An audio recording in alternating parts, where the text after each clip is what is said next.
अमृत का केशव कोई अमृत बोलो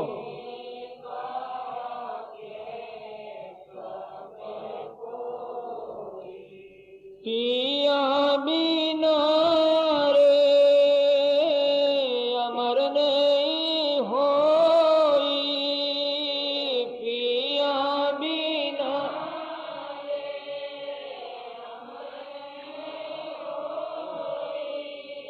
अमृत का केशव कोई अमृत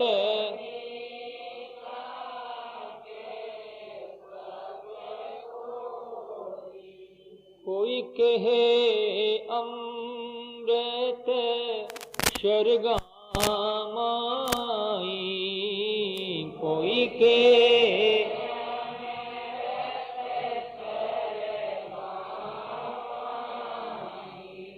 देव पीवे क्यों मर मर जाई देव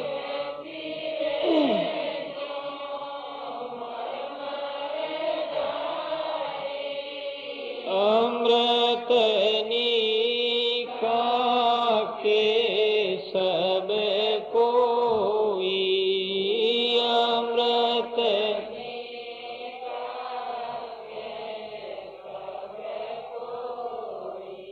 कोई कहते हैं कि अमर स्वर्ग में है तो फिर देवता पी करके मृत्यु अवस्था को क्यों प्राप्त होते हैं।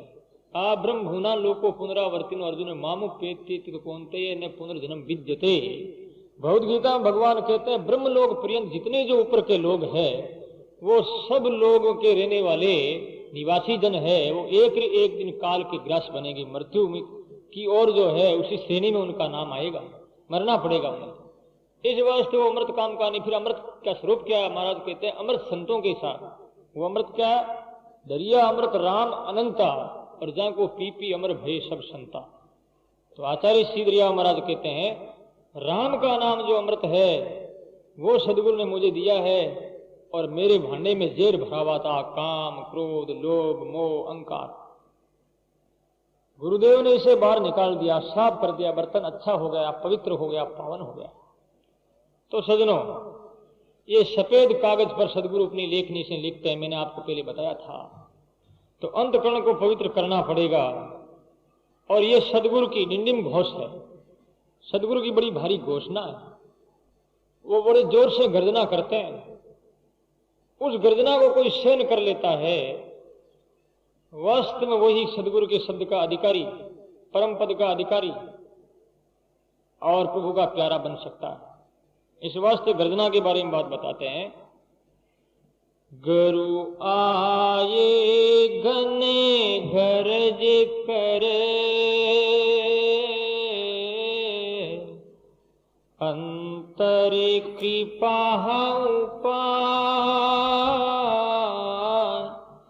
तपता से शीतल किया तपता से शीतल किया सोता लिया जगा सोता लिया जगा। बोलो राम। गुरु गर्जना करके आए हैं और मैं तपती अवस्था में यानी गर्मियों की जैसे तपती होती है उसमें मैं झुलस रहा था और गुरु गर्जना करके आए और वर्षा कर दी और मुझे शांत ठंडा बना दिया। हर आदमी जल रहे हैं। तपन का तात्पर्य केवल गर्मियों के दिनों में जो मौसम की तपन होती वो नहीं। अपने हृदय में संसारिक जो कामनाएं आशाएं जो है मनोरथ की जो धारणाएं हैं वो तपन रात दिन अपना अंतकरण जल रहा है।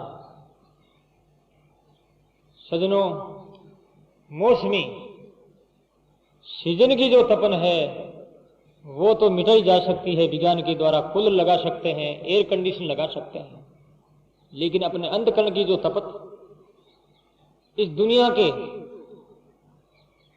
द्वंद्वों से जो अपना अंतकरण जल रहा है, रात दिन आग लगी हुई है और ये आग एक दिन भी नहीं बुझ रही है, वो तपन वहां कौन सा एयर कंडीशन लगाएंगे, वहां कौन सा कूलर लगाएंगे, शांत करेंगे?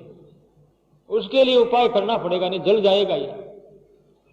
इसलिए वहां एयर कंडीशन लगाने के लिए आपको खोज करनी होगी, इस विषय में आपको अन्वेषण करना होगा। वो खोज क्या, सदगुरु की शरण लेना पड़ेगा। इस वास्ते इन पश्चाताप से बचने के लिए श्रीमद् भागवत में एक बात बताई, बहुत मार्मिक शब्द है। यथा हयग्वान राजन पूयेते तप आदि भी तथा कृष्ण अर्पित प्राण तत्पुरुष निषेव्या। एक ही उपाय बताया है। वो उपाय क्या है? तपन बुझाने के लिए। तपन कब बुझेगी? जब हमारे अंतकरण में किसी प्रकार का पाप नहीं होगा। जब पाप नहीं होगा तो प्रायश्चित की धाराएं नहीं उठेगी। जब प्रायश्चित की धारा नहीं उठेगी तो हमको दुख क्यों, फिर दुख रूपी अग्नि में क्यों जलेंगे? भगवान भागवत में कहते हैं सुखदेव जी महाराज, कृष्ण अर्पित प्राण नंबर 1, नंबर 2 तत्पुरुष निषेविया, यानी सदगुरु की सेवा, महान पुरुषों की सेवा। ये 2 ही उपाय बताए। और श्रीमद् भगवद गीता में तद्विधि प्रणिपातेन परिप्रश्नेन सेविया, तद्विधि प्रणिपातेन परिप्रश्नेन सेविया उपदेशन्ति ते ज्ञानम ज्ञानी निष्तत्वदर्शिनः। यानी उन महान पुरुषों की सेवा और महान पुरुषों से ज्ञान लेने के लिए उनके सामने जाकर के नमस्कार पूर्वक निवेदन करता हुआ, उनको चाहता हुआ, उनके ज्ञान और सिद्धांत को स्वीकार करता हुआ उन्हें प्रार्थना करनी चाहिए। हम प्रार्थना तो करते हैं लेकिन महान पुरुषों को, सिद्धांत को स्वीकार नहीं करते। उनके ज्ञान को अंतकरण में ग्रहण करने के लिए नहीं इच्छा प्रकट कर रहे हैं। इस वास्ते वो ज्ञान ग्रहण नहीं होता है। तो सज्जनों, ये गर्जना सदगुरु जो तपत बुझाते हैं हमारे अंतकरण में, हमारे जो द्वंद्व है, हमारी जो दुनियादारी की ये वासनाएं और मनोरथाएं हैं, यही जो आग लगी हुई है। अब इस आग से ब्रह रूपी अग्नि से इसी जगह परिवर्तन हो गया, ब्रह रूपी अग्नि उत्पन्न हो गई और आपकी भावना रूपी बादल बन गई और वो बादल आकाश में चला गया। यानी हमारी ऊर्ध्व गति हो रही है साधना के द्वारा, ध्यान के द्वारा हम ऊपर बढ़ रहे हैं, ऊपर चढ़ रहे हैं। यही हमारे एक प्रकार से बादल हुए। अरे वो बादल प्रेम रूपी वर्षा, भक्ति रूपी वर्षा जब प्रारंभ कर दी तो हमारे अंतकरण रूपी धरती के ऊपर ये वर्षा हुई। धरती की तपन बुझ गई बादलों से। हमारा अंतकरण रूपी धरती प्रायश्चित की आग में लगी हुई, लपेटों से ये धरती जल रही है, अंतकरण जल रहा है। सदगुरु ने कृपा करके वर्षा कर दी और ऐसा मेघ जो है दाबूजी झाड़ा मिटिए मारिए ली, दाबूजी झाड़ा मिट्टी मारिए ली, दूधा बरसार में सहेली, दूधारे बरसा में केवे कबीरों धर्मी दास ने मारिएली, केवे कबीरों धर्मी दास ने मारिएली, नित नित नवलाने शैली, नित नित नवलारे ने। दा बूझी झाड़ा मिट्टी मारी हिली। दा बुझ गई और ये आग मिट गई, झाड़ा खत्म हो गई। दूधा वर्षा में, जब तक वर्षा नहीं होती किसान बेचारा ऊपर देखता है, पानी आकाश में तो नहीं गिरता लेकिन उनकी आंखों में तो गिरता ही है, क्योंकि ये तपन कब बुझेगी, कब मिटेगी। तो ये सदगुरु की गर्जना, बादल गरजता है ना, गरजता है तो फिर बरसता है, ऐसे ही सदगुरु गरजते हैं तो बरसते हैं।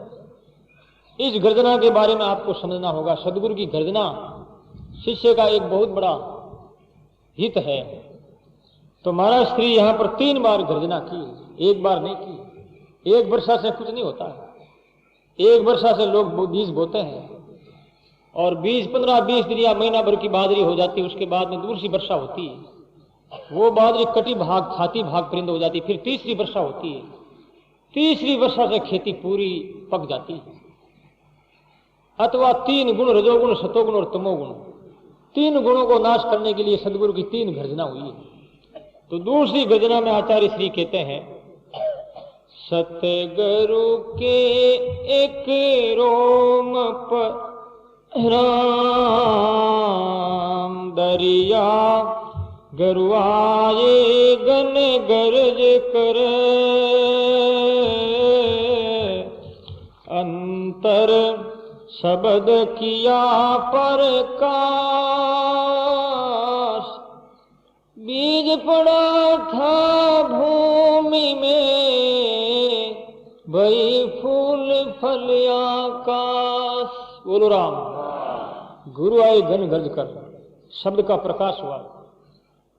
जब हम सांसों-सांस राम राम करते हैं और शब्द गति होकर के शब्द एक ऊर्ध्व मार्गी बनता है, ऊर्ध्व क्रिया की ओर प्रेरित होकर के आज्ञा चक्र, विशुद्ध चक्र में होकर के उसके बाद वो ब्रह्मरंध्र में जाता है। बादल आपस में टकराते हैं तो प्रकाश होता है, बिजली चमकती। ऐसी सांस और सांस की टक्कर लगती है, उस समय में शब्द रचना होती है और उस प्रकाश में परमात्मा का प्राकट्य होता है। उस प्रकाश में हम लोग परमात्मा को देख सकते हैं, अवलोकन कर सकते हैं। ये दूसरी बार गर्जना हुई। तीसरी बार गर्जना हुई है, गरुआए गन घर जी करे, कर्म कड़ी सब खेर, भरम बीज सब भूलिया, उगन सके फेर। बोलो राम। तीसरी बार गर्जना हुई तो कर्मों को जला दिया। जैसे बीज जल जाता फिर उगते नहीं। हमारा जन्म होता है वासना से, इच्छा से। हमारी वासना पूरी नहीं होती, इच्छा पूरी नहीं होती है, इससे कि हमारा भावी जन्म होगा। इस वास्ते किसी प्रकार की इच्छा नहीं होती है। संसार के पदार्थों के प्रति, परिवार के प्रति, धन के प्रति, अपने आत्मीय निजन के प्रति। तब जान लेना चाहिए अब मेरी मोक्ष है। अब तो केवल मेरी एक ही इच्छा है कि परमात्मा में मेरा मन लगा हुआ है और अब निश्चित मुझे परमात्मा की प्राप्ति होगी। इस वास्ते एक ही धारणा बनानी होगी तो कर्म रूपी जो बीज ये सब खत्म हो जाते हैं। बड़ी निष्ठा के साथ ध्यान किया जाता है। सदगुरु पहले परीक्षा लेते हैं।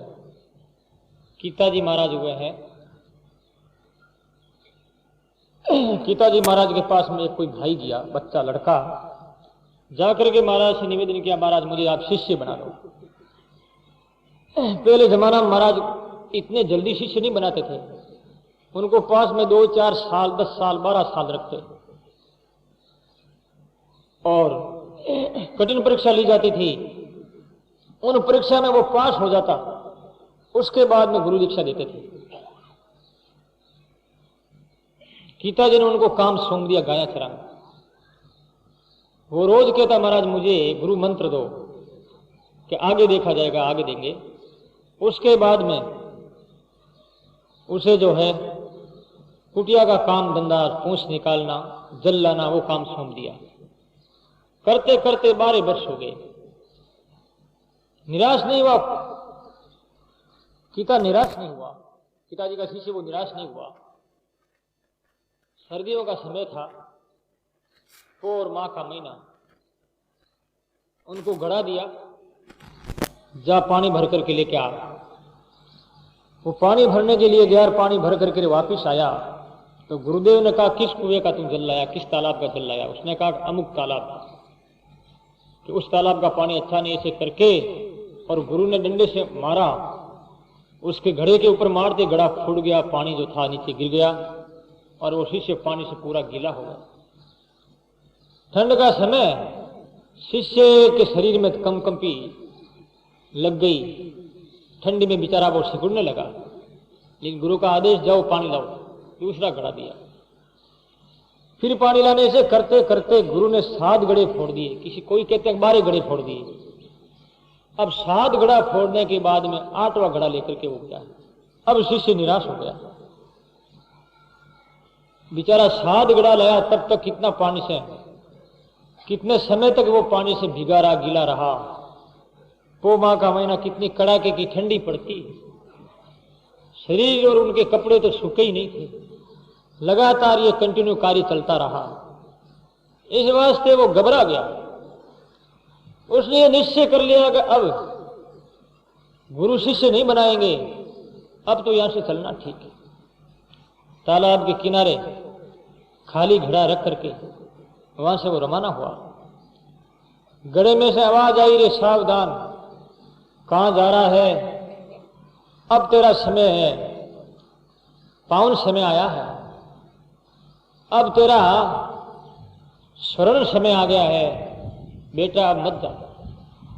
उसने पीछे देखा तो कोई भी आदमी, कोई दृश्य, स्त्री पुरुष दिखाई नहीं दिए। देखा आवाज कहां से आ रही, हो सकता है मेरी मन की भावना है और ये भावना साकार हो गई होगी, इसलिए आवाज कान में पड़ गई होगी। ऐसा सोच करके पुनः वो लौट करके जाने लगा। फिर से आवाज आई, रे मत जा, एक बार मेरी बात सुन ले, अब तेरा भविष्य उज्जवल है। फिर वो मुड़ा है, घड़े के पास में आया, घड़ा में चेतना आई, घड़े के अंदर सदगुरु बोल रहे हैं। वो अमूर्त रूप में, रूप रहित स्वरूप में, वहां कोई मनुष्य नहीं है, सदगुरु का श्री विग्रह कोई साकार नहीं है, लेकिन घड़ा ही अपनी भाषा में बोल रहा है। घड़ा कहता है, देख कितनी मजबूरी से मैं तेरे सिर पर चढ़ा, मालूम है तेरे, कितनी कठिनाइयों को मैंने पार किया है। आबड़ खाबड़ बड़े बड़े जंगलों को, भीड़ मार्गों को, नदियों और समुद्रों को पार करके फिर मैं ऐसी स्थिति में आया और मैं तेरे सिर पर चढ़ा। वो अपने जीवन गतियों के बारे में, जीवन के पूर्व भाग में, जीवन के पूर्व स्वरूप के बारे में कहा है घड़ा कि पहले मैं मिट्टी था, कुम्हार मिट्टी को खोदते हैं, मेरे ऊपर जोर जोर से कुदाली से जो है मारा गया और मुझे इकट्ठा करके पोटली बना करके मिट्टी को गद्दे के ऊपर मुझे बैठा दिया और घर पर लेकर के पोटली को नीचे गिराया। उसके बाद में मेरे में पानी डाला, पानी डाल करके वो कुम्हार अपने पैरों से मुझे बहुत कुचलता रहा, कुचलता रहा, कुचलता गया। ऐसे कुचल करके लोस से लोस कर दिया, एक में एक बना दिया मुझे। और उसके बाद में भी कुमार को शांति कहाँ, मुझे पिंडा बना करके और चाक के ऊपर चढ़ा दिया। चाक के ऊपर मुझे चढ़ा दिया और चाक को जब ये कुमार चलाते हैं घड़ा बनाने वाले, और दोनों हाथों से जो है मुझे दोनों हाथों से दबाने लगा। वो जैसे आदमी के कोई गले को दबाता तो आदमी मर जाता है, मुझे दबाया, दबा करके घड़ा जैसे आकार का कर दिया।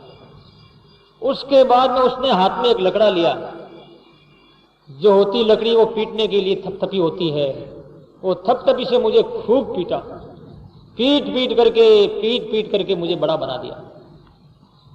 उसके बाद में भी मुझे नहीं छोड़ा। उसके बाद में मुझे क्या किया, जलती हुई आग में झोंक दिया।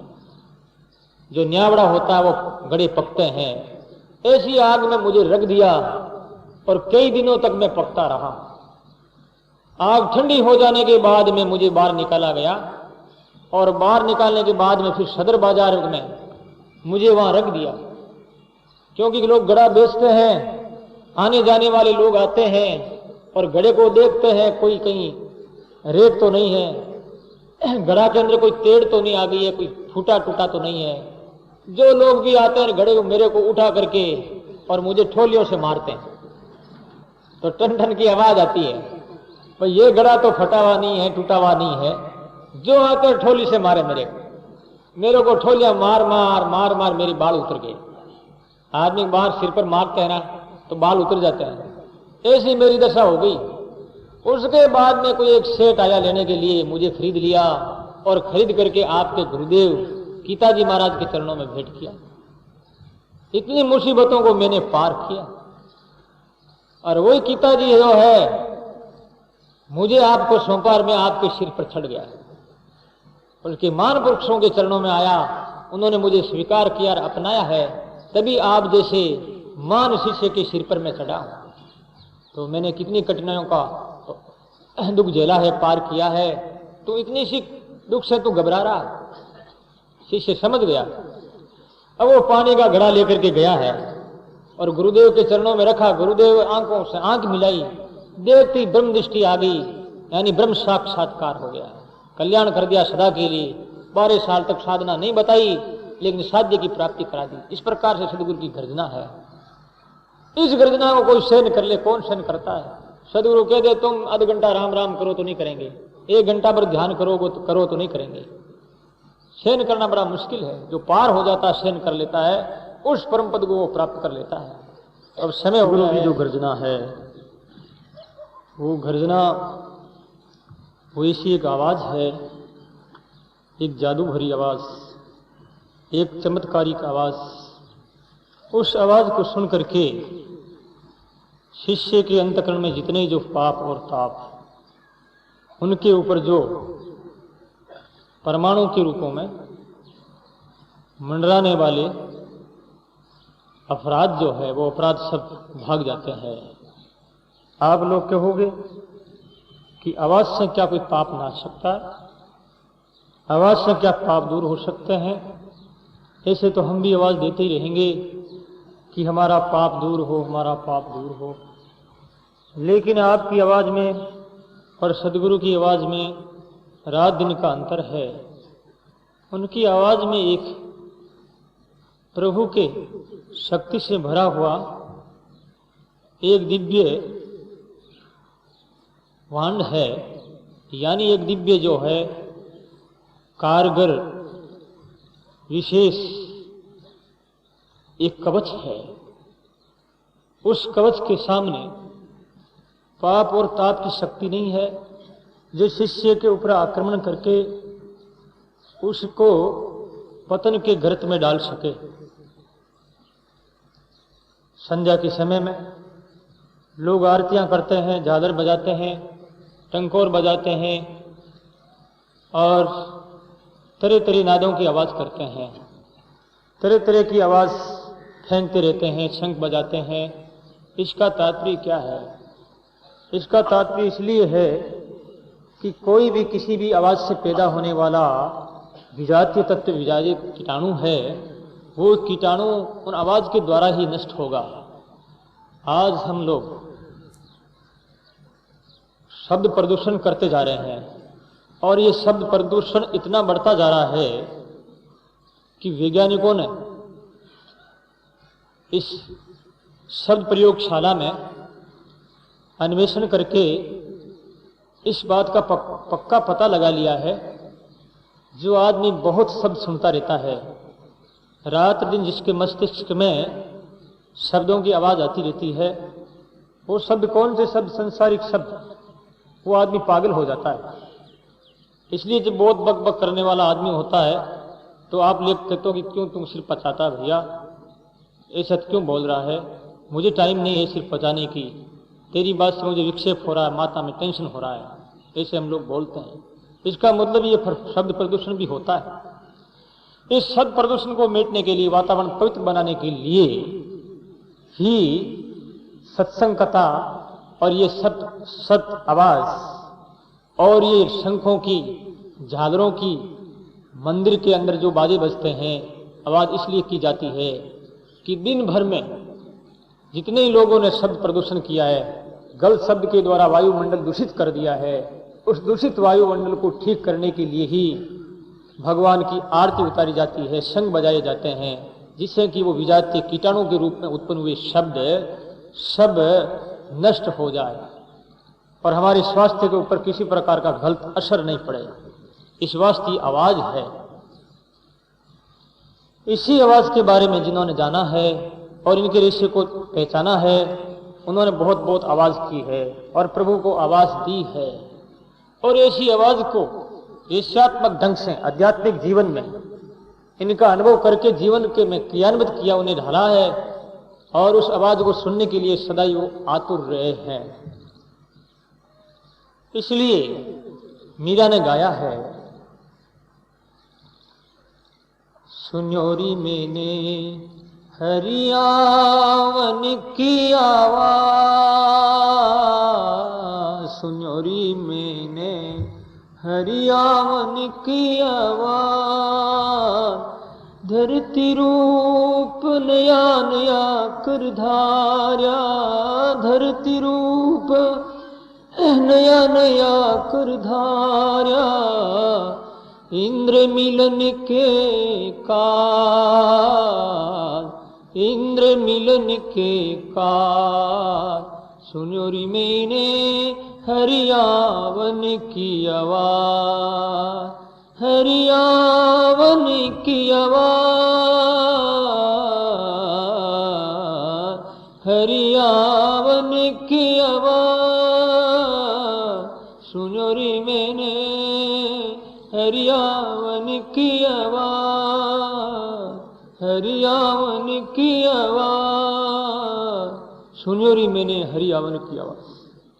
मैंने ये आवाज सुनी तो ये नाद ब्रह्म जो परमात्मा का ये शब्द है, राम का नाम, आवाज बड़ी सुंदर है, सुरीली है और इस आवाज को मस्तिष्क में उतारना है, जिससे कि संसारी की आवाजें अंदर जो घुसी हुई है, इस मस्तिष्क के अंदर जो विचार के रूप में अमिट छाप पड़ गई है, उन छाप को मिटाना है, नष्ट करना है।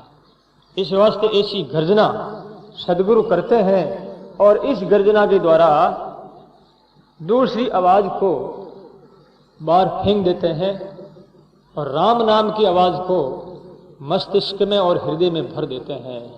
यही है गर्जना का स्वरूप और यही है गर्जना का रहस्य। कोई भी जब पृथ्वी पर पत्थर पड़ता है तो गर्जना होती, आवाज आती है। कुएं के अंदर आप कोई पत्थर डालते हैं तो आवाज आती है, गर्जना होती है। मशीनें, कल पुर्जे ये काम चलते हैं मशीनरियों का, तो भी आवाज आती है। आप शब्द बोलते हैं तो आवाज हो रहा है।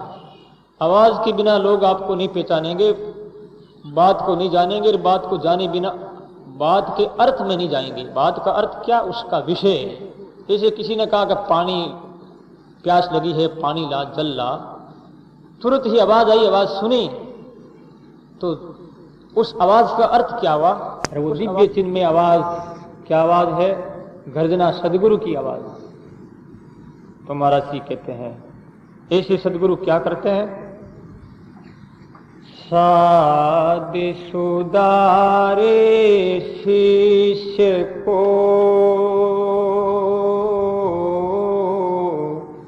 दे दे अपना अंग, दरिया संगति कीट की,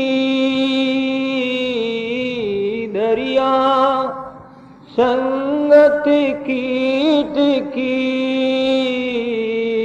पलटरू भया भिरंग, पलटरू भया भिरंग। बोलो राम। आचार्य श्री कह रहे हैं, साधु सुधारे शिष्य को। संत जो होता है वह शिष्य, शिष्य नाम प्राणी मात्र, जो उससे कुछ सीखता है उसे शिष्य कहते हैं। जो महान पुरुषों से कोई जानकारी प्राप्त करते हैं उसे शिष्य कहते हैं। बाबा शरणानंद को पूछा गया सदगुरु शिष्य का अर्थ क्या है, तो उन्होंने कहा जो मेरे से बढ़ करके जानकार विशेषज्ञ हैं वो मेरे गुरु हुए, और जो मेरे से कम जानते वो सब मेरे शिष्य हुए। चाहे दुनिया का कोई भी प्राणी वो सब मेरे चले। तो शिष्य किसका नाम है? जो जानने का जिज्ञासु है, जानने की इच्छा करता है, प्रकट करता है, उसे शिष्य कहते हैं। साध सुधारे शिष्य को और दे दे अपना अंग, अपना एक एक अंग, यानी एक एक अंग का तात्पर्य साधना के विषय में एक एक तरीका, और वो विज्ञान का नया तरीका निकाल करके, नया आविष्कार करके शिष्य को के साथ उसका प्रयोग करके इतना सुलभ बना देते हैं कि शिष्य की चेतन समाधि हर स्थिति हर हाल में बनी रहे। जैसे कि गोपियों की समाधियां चेतन बनी रही, गोपियों की जड़ समाधि नहीं थी, चलती फिरती उड़ती बेती खाती पीती हरदम जो अपने प्रीतम प्रेमास्पद के यादों में वो खोई रहती थी। गोपियां जब भी कन्हैया के स्वरूप के प्रति उनका ध्यान आकर्षण जब कभी भी होता, ऐसा नहीं, सदा ही वो होता रहता था। जब कभी उनकी स्मृति और ताजी हो जाती तो वो व्याकुल विरह होकर के पुकार उठती, हे मेरे प्रीतम, हे मेरे प्राण वल्लभ, तेरे बिना हम एक सेकंड भी नहीं रह सकती, ऐसा करके। जब कभी उनकी स्मृति और ताजी हो जाती तो वो व्याकुल विरह होकर के पुकार उठती, हे मेरे प्रीतम, हे मेरे प्राण वल्लभ, तेरे बिना हम एक सेकंड भी नहीं रह सकती, ऐसा करके ढा मार करके वो फूट फूट करके रोने लगती थी। इसे कहते हैं चेतन समाधि। हर हालत में, हर स्थिति में अपने जो प्रेमी प्रभु अपने हृदय में बने रहते हैं, स्मृति के रूप में, यादों के रूप में, भावों के रूप में, विचारों के और विवेक के रूप में। इसलिए आदमी को विवेक होना अति आवश्यक है, जो कि भगवान कहते हैं गोस्वामी तुलसीदास जी महाराज, बिन सत्संग विवेक न होई, राम की पाबिन सुलभन सोही, राम की पाबिनो सुलभन सोही। बिन सत्संग विवेक न, सत का संग करेंगे तो विवेक होगा। वो विवेक ही परमात्मा है, वो विवेक ही आध्यात्मिक विवेक ही प्रभु का स्वरूप है। बस उसी में ही अपने को रहना है, उनमें रहना ही प्रभु के स्वरूप में डूबना है, और डूब जाना ही तो जीवन मुक्ति है। कब डूबेंगे, किसकी प्रतीक्षा हो रही है, और कौन सी आप अनुकूलता के लिए आतुर हो रहे हैं, उनकी प्रतीक्षा कर रहे हैं कि हम अनुकूलता हमारे आएगी, उसके बाद में हम भजन करेंगे। मानव जीवन में ये जीवन जो एक प्रकार का संघर्षमय जीवन है, और ये जगत और वासना का द्वंद्वात्मक जीवन है, ऐसे जीवन में कोई भी प्राणी, चाहे वो ईश्वर अवतारवादी हो, चाहे वो मानवतावादी कहलाने वाले, अथवा कोई कारक कोटि के महापुरुष हो, जीवन में कभी भी मन चाहे अनुकूलता प्राप्त नहीं हो सकती। किसी के आज तक हुई नहीं, हो नहीं रही है, और होगी भी नहीं। एक भाई समुद्र के किनारे समुद्र की वो तरंगें गिन रहा था। कोई भाई ने आकर के देखा कि ये तुम क्या कर रहे हो? कि मैं समुद्र की ये लहरें गिन रहा हूं, इनकी मैं संख्या कर रहा हूं, गिनती कर रहा हूं। क्यों कर रहे हो? कि ये अब बंद हो गई तो मैं स्नान करूंगा। उन भाई ने कहा, रे भाई, ये समुद्र की लहरें, इस सागर की ये उर्मियां, ये कभी भी विराम को नहीं प्राप्त होने वाली है, कभी बंद होने वाली नहीं है। तो लगातार निरंतर हवा के द्वारा और ये समुद्र के और जो शक्ति के द्वारा, इनकी ऊर्जा के द्वारा ऊपर उड़ती रहती है, और नीचे जो है वो चलती रहती है। इन उर्मियों के विराम के लिए तुम मत सोच, ये तो लहरें उड़ती रहेगी और तुम तो स्नान कर ले। कभी लहरें बंद होने वाली नहीं है, और जब लहरें बंद नहीं होगी तो तुम्हारी स्नान भी नहीं होगी। इस वास्ते इस जीवन में यदि ये कोई प्राणी सोचता है कि मेरे अनुकूलता होने के बाद में मैं भजन करूंगा, मेरे लड़के बड़े हो जाएंगे, खाने कमाने जैसे लायक हो जाएंगे, अथवा स्त्री होकर के ये सोचती है कि मेरी बेटे की बींदनी आ जाएगी, उसके बाद में सब प्रकार से अनुकूलता हो जाएगी, घर का वातावरण अनुकूल हो जाएगा, उसके बाद में मैं भजन करूंगी अथवा भजन करूंगा। लेकिन यह संभव नहीं। समुद्र की एक लहर शांत होती है तो दूसरी लहर ज्वार भाटा के रूप में उमड़ जाती है। क्या करोगे? एक बात अनुकूल होती तो दूसरी बात और खड़ी हो जाएगी, वो बात शांत होगी तो तीसरी बात और हमारे प्रतिकूल उपस्थित हो जाएगी। इस वास्ते इस संसार सागर के ये दुख रूपी लहरें, प्रतिकूलता रूपी लहरें कभी भी मिटने वाली नहीं है। जब नहीं मिटेगी तो किसकी प्रतीक्षा कर रहे हैं। इस वास्ते भजन में लग जाना चाहिए आदमी। जिस किसी भी परिस्थिति में, जिस किसी भी हालत में, चाहे आप बैठे हो, चाहे चल रहे हो, घूम रहे हो, अथवा आप किसी भी अवस्था में हो, जागृत अवस्था में हो अथवा सुषुप्ति में या सपन अवस्था में, किसी भी अवस्था में हो, उस अवस्था में अपने राम को मान करके, उसे स्वीकार करके राम के साथ में रमते रहो, तब तो आपका जीवन सार्थक हो सकता है, आपकी आवाज सार्थक हो सकती है। आप उस आवाज को जान जाओगे, अनुभव कर लोगे। यह है सदगुरु की आवाज।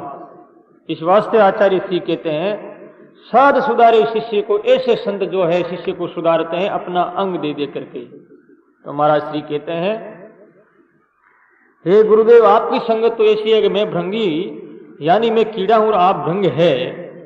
ये दरिया की बीनती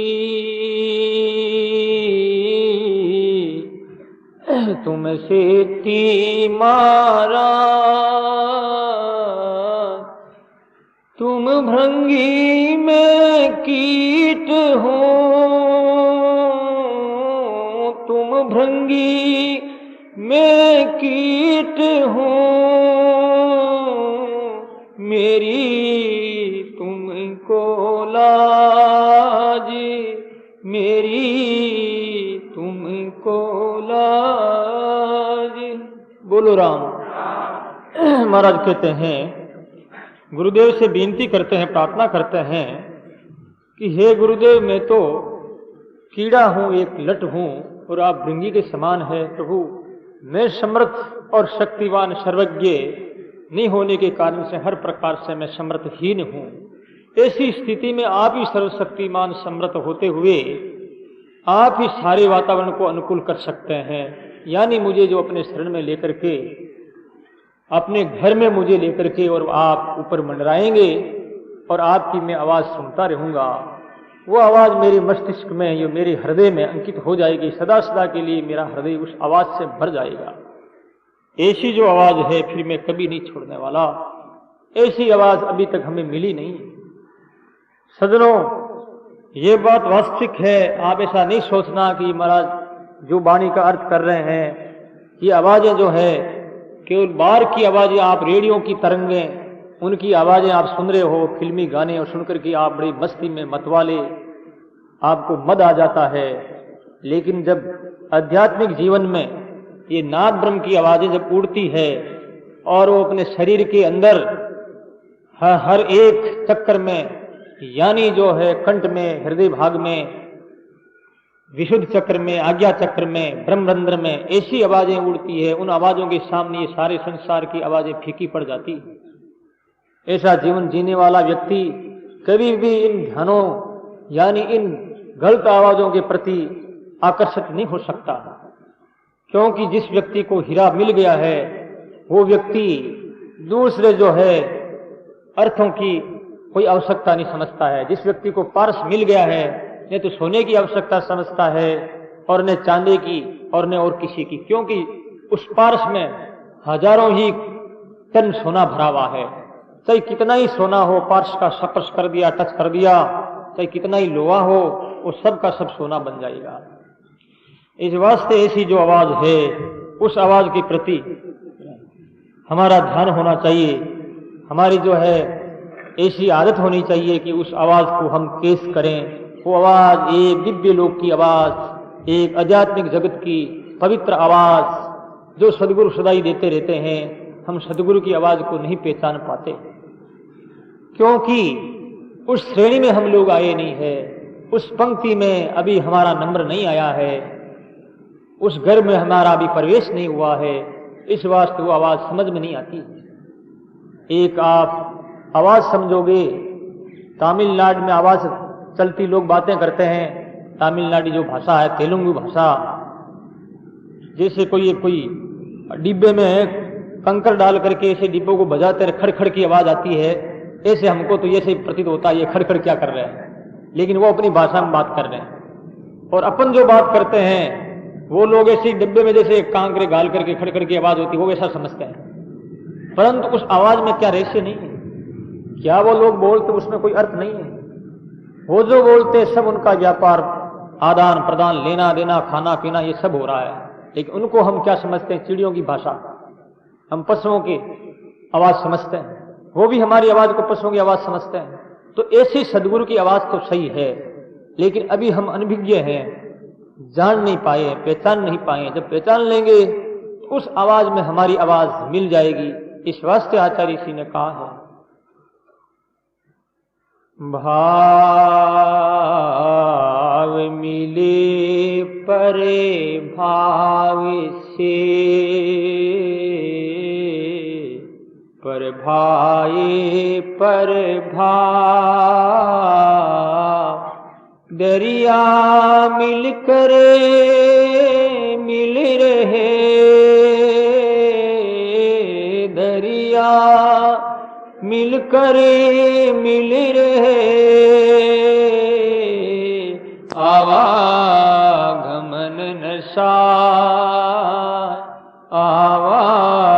आवागमन नशा। बोलो राम। भाव मिले पर भाव से, पर भाई पर भाव, अपना भाव सदगुरु के भाव में मिला दिया। और सदगुरु का भाव और शिष्य का भाव परमात्मा के परम भाव में मिल गया तो वो सदगुरु और शिष्य दोनों मिलकर के परमात्मा स्वरूप बन गए। इसे कहते हैं भाव और पर भाव और परम भाव। अपनी आवाज को सदगुरु की आवाज में मिला दिया और सदगुरु और दोनों आवाज मिलकर के परम पिता परमात्मा की आवाज में सदा के लिए मिल गए। इसलिए वेद भगवान भी यही कहते हैं, संगतध्वम संवदध्वम सन्नो, कि तुम्हारी सबकी आवाज एक हो, तुम सबका एक साथ हो, तुम एक विषय की जानकारी हो, एक साथी बन करके तुमको आगे चलना होगा, बढ़ना होगा, उस सदगुरु की आवाज को पहचानना होगा और उस आवाज का अनुसरण करना होगा।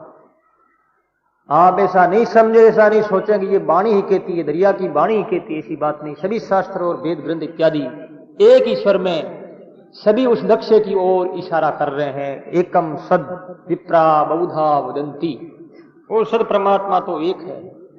विप्रयान जो विद्वान लोग हैं वो भिन्न भिन्न प्रकार से, जिन्होंने जैसी सदगुरुओं से जो साधना पाई और साधना करके जो उन्होंने अनुभव किया है, उन अनुभवों के अनुसार उन्होंने अपने अपने अनुभव की बातें बताई और आवाज के बारे में उन्होंने चर्चा की है।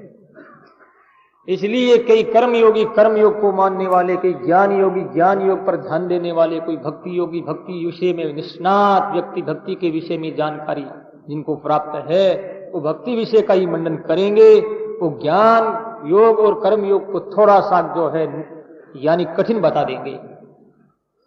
यदि भी भक्ति योग में ज्ञान और कर्म योग का समावेश है और वो समावेश है अल्प मात्रा में, विशेष मात्रा में विशेष मात्रा है भक्ति की, ऐसी जो ज्ञान योग को विशेष मानने वाले ज्ञान योग की विशेषता पर बल देते हुए उसका विशेष रूप से मंडन करते हैं। लेकिन ज्ञान के साथ में भक्ति योग और कर्म योग भी अल्प मात्रा में उनका समावेश पाया जाता है।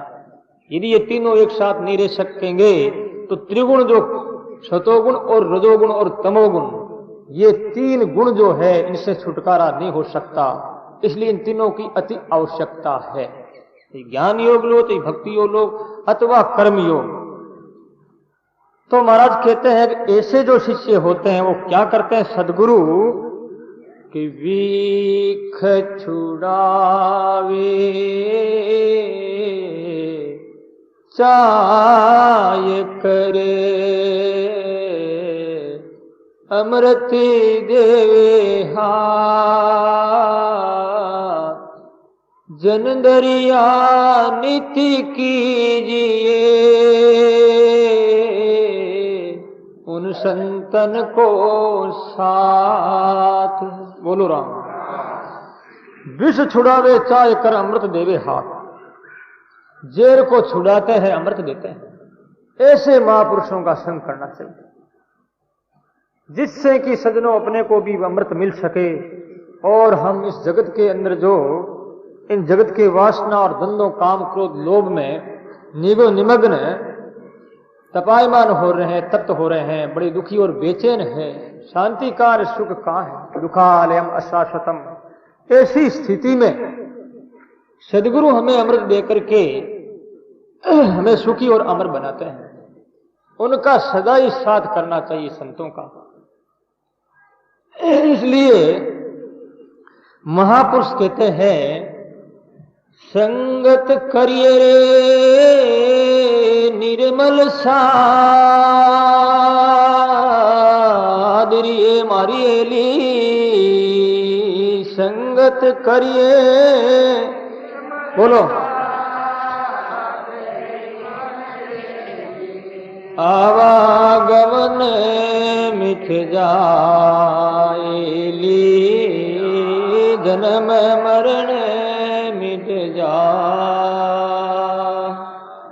चंदनेयू गोबावनो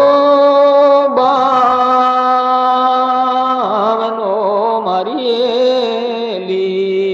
चंदनेयू बावनो मरिएली। फूल रही बनरायली, फूल रही बनरा। ओराने चंदने करे मारिएली। ओराने चंदने करे मारिएली। जो बसे उन्हीं के पास ली बसे। संगत करिए रे निर्मल साध की मारिएली। संगत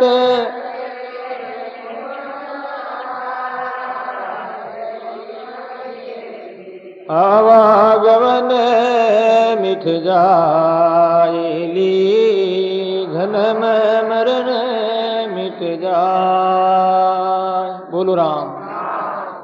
तो महान पुरुष कारक कोटि के ब्रह्मनिष्ठ महापुरुष तो यही कहते हैं कि संगत करिए निर्मल साध की मारी हली, आवागमन मिट जाए। संगत करिए, चाहे कितना ही भी आदमी अत्याचारी अनाचारी हो, अविचारी हो अव्यभिचारी हो, कैसा भी नास्तिक असामाजिक हो, किसी महापुरुष की, ब्रह्मनिष्ठ महापुरुष की नजर यदि उसके ऊपर पड़ गई तो न्याल हो जाता है। यह भी एक सत्संग है। इसलिए आप लोग कहते हो क्या कृपा दृष्टि है। महान पुरुषों की आंखों में एक आध्यात्मिक दिव्य परमाणु के रूप में किरणें फूटती। केवल महापुरुष के ही नहीं, जन जन के, हर व्यक्ति की, प्रत्येक प्राणी के पूरे शरीर के अंदर एक ऊर्जा शक्ति जो है पैदा होकर के चारों ओर वो बिखरती रहती। इसलिए गलत व्यक्तियों के साथ करने के लिए शास्त्रों में मना आई है कि ऐसे व्यक्तियों के साथ मत करो, जिससे कि उनकी ऊर्जा, तमोगुणी ऊर्जा तुम्हारे अंदर, शरीर के अंदर प्रवेश कर लेगी और तुम्हें बेकार बना देगी। यदि ऐसी बात नहीं होती तो वैज्ञानिक लोगों ने इस बात का अन्वेषण करके, इसका आविष्कार करके जो पता लगाया है, एक बार मैंने आर्टिकल पढ़ा कि बिजली जो पैदा होती है तो पशुओं की गर्मी, गायों के अंदर पशुओं में बहुत ही गर्मी है, उन गर्मी को यंत्रों के द्वारा संग्रह करके और उसके बाद में बिजली उत्पादन की जा सकती है। ऐसा मैंने एक आर्टिकल पढ़ा था। पता नहीं किस प्रकार से उन्होंने ये पता लगाया और वास्तव में ठीक बात है। आदमी के अंदर कितनी गर्मी है, वो ऊर्जा प्रकट होती रहती, बाहर बिखरती रहती। इस वास्ते महान पुरुषों के अंदर भी ऊर्जा निकल रही है। लोग चरणों के हाथ लगाते हैं, हाथ लगाते कि छूते हैं, इसलिए कि उनकी ऊर्जा शक्ति उस व्यक्ति में आ जाए और व्यक्ति पवित्र हो जाए। सुनने का मतलब यह है। तो अच्छे महापुरुष ऐसे भी होते हैं जो अपने पैरों के हाथ नहीं लगाने देते हैं, क्योंकि उन्हें मालूम है कि हाथ लगाना मेरे लिए हानि हो सकती है, घाटा लग सकता है। इसलिए हमारे धर्म ग्रंथों में सदाचार विषय में ऐसी बातें आती है कि दूसरे के आसन पर भी नहीं बैठना चाहिए, दूसरे के ऐसे घर में भी नहीं जाना चाहिए जो घर नरक से भरा हुआ है, जिन घर में रात दिन झगड़ा होता हो, जिसके घर के अंदर रात दिन कलह हो रहा है, निंदा हो रही है, ऐसे घर भी नरक के द्वार बताए। उन घरों में जाना भी उनके ऊर्जा, उनके परमाणु खराब होते हैं। और जिन घर में पूजा पाठ होता है, परमात्मा का नाम ध्वनि सदा ही प्रसारित होती रहती है, कीर्तन होता रहता है, सदग्रंथों का अध्ययन, उनका पाठ पूजा और ये घोष चलता ही रहता है, ऐसे जो घर है वो भगवान के परम पवित्र मंदिर है। इस वास्ते आप सिद्ध पीठों में, रामद्वारों में, जगह जगह पवित्र जो तीर्थ है वहां क्यों जाते हैं कि वहां उन्होंने, महान पुरुषों ने तपस्या की है और अपने नाद ब्रह्म के द्वारा, आवाज के द्वारा उनको बड़ा पवित्र बनाया है। और उनके अंदर जो ऊर्जा शक्ति निकली है, ऊर्जा शक्ति उन पृथ्वी में एक एक अणु अणु परमाणु में प्रवेश कर गई। इस वास्ते वो पूर्ण पवित्र जो पृथ्वी जो है बड़ी पावन है। ऐसे पृथ्वी में पैर रखने से ही मनुष्य के पापों का क्षय होता है। इसलिए संगत साथ, संगत करने के लिए कहा है, संगत करिए। जिससे क्या होता है, जो विष छुड़ाता है, यानी जो जेर को छुड़ा करके अमृत देता है, उन संतन के साथ से जीवड़ा पावे दरियाए से साधु के, दरिया ऐसे साधु के चित चरणों में रख, चित चरणों में रख। बोलो राम। महाराज जी कहते हैं उन संतन के साथ से जीवड़ा पावे जख। ऐसे महापुरुषों का साथ करने से जीव को जख, मारवाड़ी शब्द है, आराम मिलता है, रिलीफ मिलती है। परमात्मा के नाम की खुमारी चढ़ जाती है, वो नशा इतना चढ़ जाता है फिर वो नशा उतरता नहीं। जैसे आदमी नशा कर लेता है तो संसार का भान नहीं रहने के कारण से वो थोड़े से रेस्ट सी लगती है। इस वास्ते लोग पान करते हैं, ड्रिंकिंग करते हैं कि हमारे माथे में बहुत टेंशन रहती है। अरे ये नशा उतर जाएगा।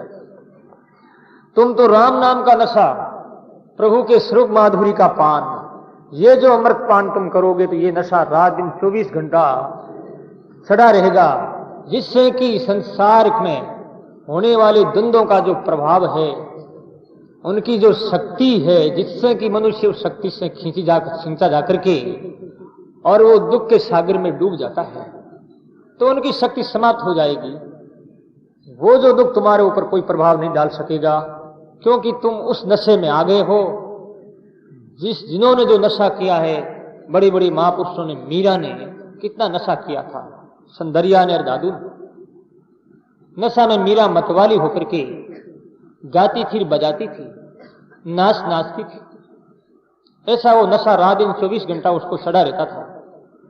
आज नशा करते हैं, पतन का रास्ता, पतन का मार्ग, नरक का मार्ग जो देने वाला नशा, ऐसा नशा लोग स्वीकार कर रहे हैं। ऐसा नशा नहीं करना चाहिए।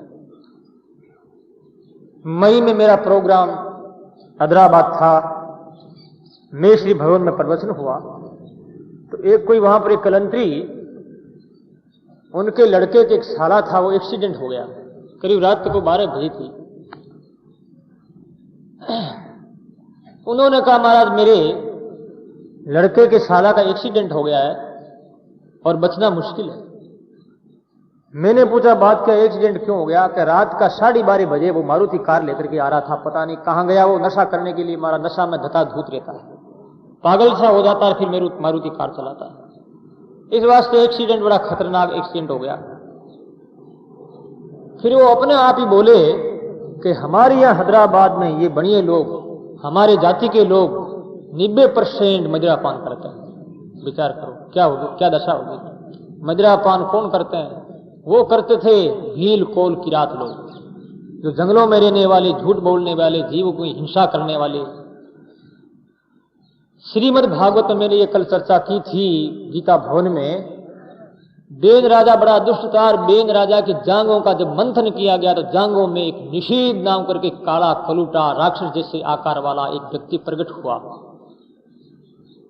तो उस व्यक्ति को कहा गया कि निषीद बैठ जा, क्योंकि जांग में मंथन करने से वो काला जांग में हमारे ये जो नाभि है, नाभि के नीचे का जो भाग है वो पाप पूर्ण भाग है, और नाभि से जो ऊपर का भाग है वो पुण्य का पवित्र भाग है। जांग जो है साथल जिसे कहते हैं मारवाड़ी में, साथल का मंथन किया बेन राजा का तो वो निषिद्ध उत्पन्न हुआ, तो उसे कह दिया निषिद्ध बैठ जाए, यानी वो निषाद कहलाए। निषिद्ध कहते हैं संस्कृत में बैठने को। वो निषाद पहाड़ों में जंगलों में रहते हैं, वो लोग मदिरा पान करते हैं। ऐसे जो शरीर का अंत नीची जाति वाले, वो काम हमने अपना लिया तो हम भी नीची जाति वाले ही हो गए। चाहे आपको जाति का अहंकार होगा, वर्ण को चाहे आपको अभिमान होगा, लेकिन कर्म यदि आपका ऐसा है तो आप नीची जाति में है, ऊंचे नहीं।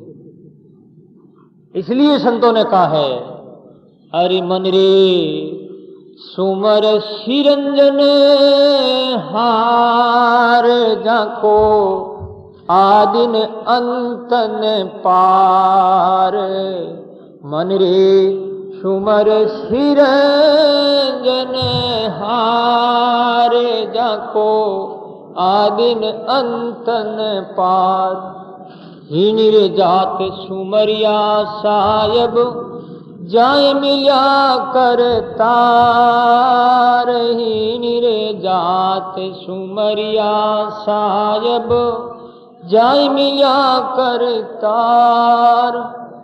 जात भली पण राम भजन बिना, जात भली पण राम भजन बिना बेगया 84 धार। मन रे सुमर सिरंजन हार जाको आदिन अंतन पार।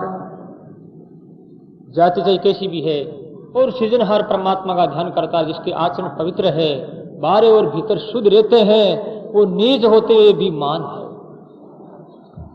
और महान जाति में जन्म लेने पर भी नीच कर्म करता है तो वो नीचा ही है।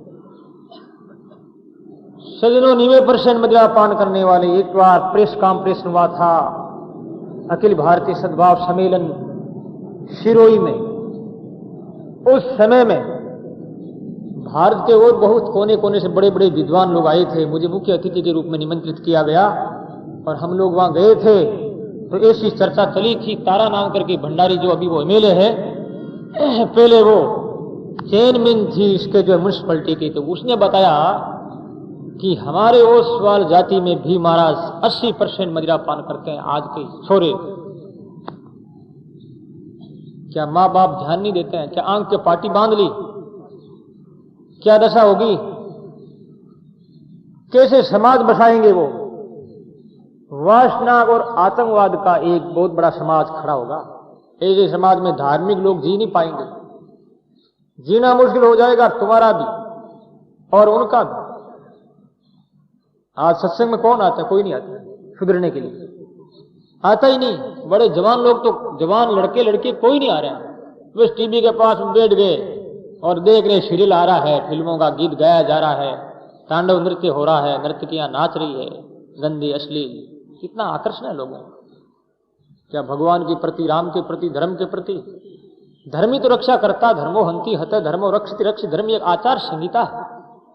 इस आचार संहिता, सभ्यता और संस्कृति को ही हमने अपना करके हमारे जीवन नैया को हम ठीक ढंग से चला रहे हैं। यदि ये संस्कृति सभ्यता ठीक ढंग से नहीं हो तो हमारी नैया कैसे चलेगी? ये नैया डूब जाएगी, और ये डूबने वाली डूब रही है। ये थोड़े वर्षों में इतना आतंकवाद क्यों हो रहा है?